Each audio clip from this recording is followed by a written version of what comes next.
Leslie and I are cousins. Herbert Hoover had 2 sons.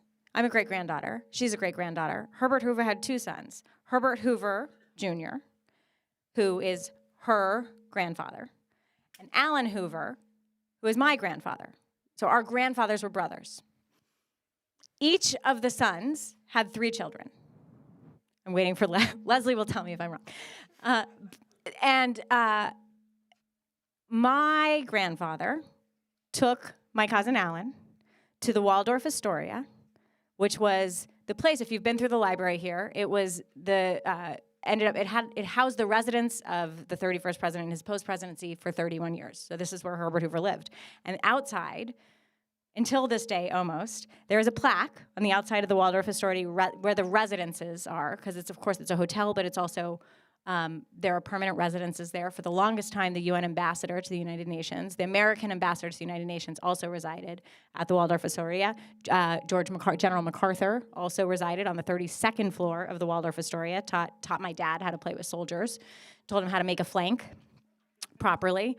But our grandfather took him there and showed him the plaque and said that there's a President Herbert Hoover resided here from I guess it was roughly 32, 33, 34, 30, until 64. So it was, and then there's a picture of him being snapped as he's going, as apparently he's saying, well, that's your grandfather, that's your great-grandfather, and he had no idea that he was related to a president. So there's actually, he had this photograph that he actually brought here to share with that. I actually just remember coming here as a kid, and I remember thinking, Herbert Hoover has this description in the video that you see here on this film. That's just the best 21 minutes you'll ever have on Herbert Hoover. If you want a quick synopsis of his life, this video, still every single time I see it, it makes me cry. You too?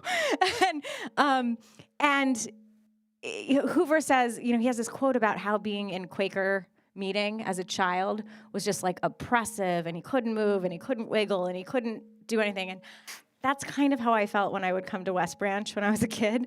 It would be 100 degrees with 100% humidity, and my mom would put me in a dress with tights and have my hair curled, and I just kind of probably felt like Herbert Hoover did in Quaker meeting. And so I knew there was something very important happening here, and I didn't appreciate it at all.